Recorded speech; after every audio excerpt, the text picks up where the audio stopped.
Loyal subscribers, I'm once again doing another entry on the playlist I specifically created for my channel, which is why blank movie is a masterpiece of blank genre.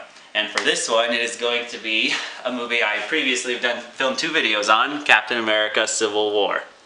It's going to be why I believe it is a masterpiece of the superhero genre. And believe me, it is. This is a landmark of the superhero genre that is going to be discussed for many years to come. This is how you make a superhero film. This is how a superhero film is done right.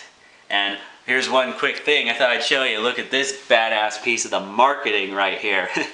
If that isn't epic, I don't know what is. And to all the DC fans, this is how you make an epic poster right here. You don't make an epic poster of your 2 superheroes just staring at each other like that, because that was pretty much what Batman v Superman's marketing was Batman and Superman having a staring contest. Message to you, Warner Brothers and Time Warner, that's not epic. How about you take a few notes from your rival Disney/Marvel Studios.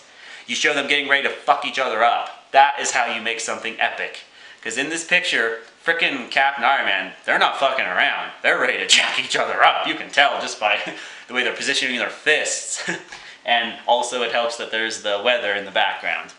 So anyway, moving along with why I believe this is such a masterpiece of a film, I believe this movie does a great job of balancing comic book faithfulness with taking differences from them, but not making them really bad, like to where it's just completely different, like Barakapool from X-Men Origins Wolverine. I'm going to have to review that movie here soon on my channel too. That'll probably be a real entertaining review, because I'll just totally shit on that movie. Thank God for the Deadpool movie, which I still need to film my review on. I'll be doing that here soon.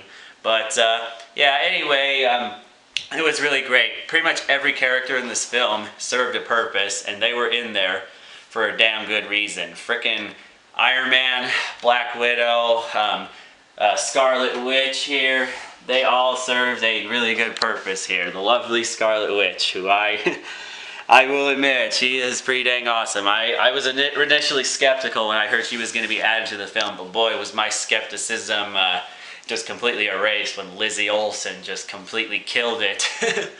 And I sure hope at some point she gets a solo film. She had some of the best scenes in the film, and in a way she kind of triggers the events of the film when she was trying to like stop Crossbones from the beginning of the film, because he was one of the villains in the film, who's controlled by Hydra, the villainous organization that Captain America fights, who the main villain is a part of, Baron Zemo. And speaking of that, that's another thing too I liked about this film. Baron Zemo was a really good villain. Really don't get some of the hate he gets, because he is the first Marvel Cinematic Universe villain to have his plan succeed, because his plan was to split the Avengers right in half.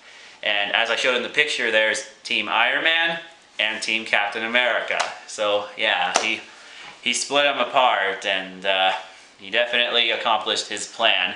Another thing too I liked about this was when he felt like his plan was complete, he was about ready to shoot himself, and frickin' Black Panther stops him, and he's saying, I'm ready to go rejoin my family up in heaven, because his wife and family were killed in the events of the previous Avengers movie, Age of Ultron, and that was his motive for doing all this. And he's all saying, I'm about ready to join you. And Black Panther, just in an awesome scene, was like, the world, he stops the gun, he stops him from shooting himself, he's all like, the world of the living are not done with you yet.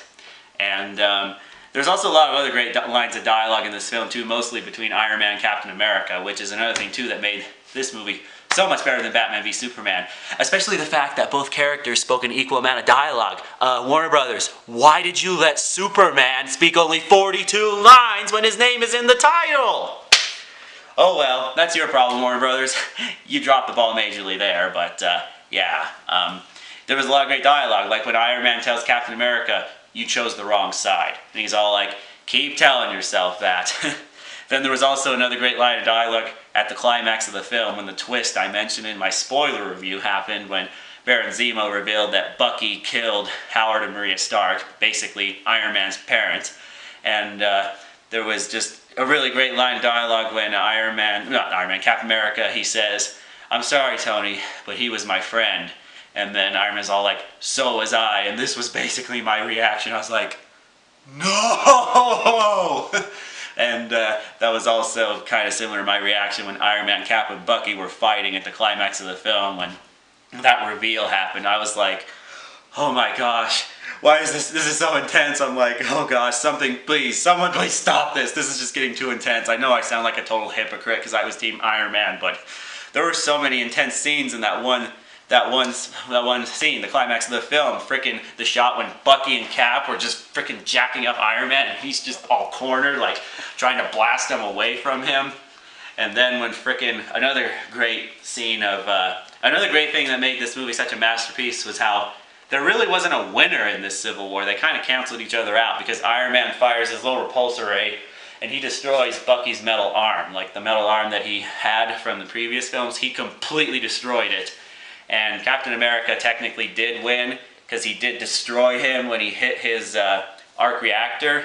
And yeah, he frickin' he shut down his armor. But then Iron Man had another piece of great dialogue too in the film, which brought up a really good point that I just realized. When he said, "You don't deserve that shield. My father made that shield. You don't deserve it." And Cap just put it down. That was so emotional, so great.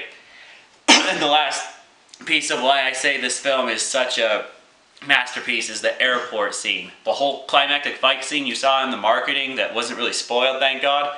So great. Every character had their moment to shine. Everyone had their badass moments. There was some moments where shit hit the fan and it got pretty dang serious. And overall, it was just really great. And it also had Spider-Man in it. And this is by far the best Spider-Man yet. Tom Holland, I tip my hat to you if I were wearing a hat.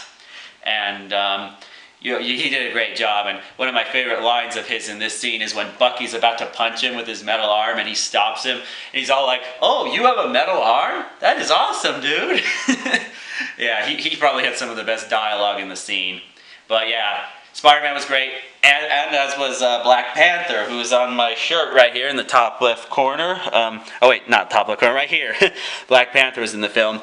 And there's only one word you can use to describe him in the film. And that word is badass.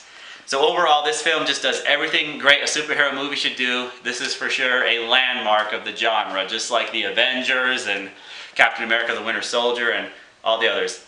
Well, that's all I have to say about this, so go ahead and like this video if you like it, comment, and subscribe for some more awesome content.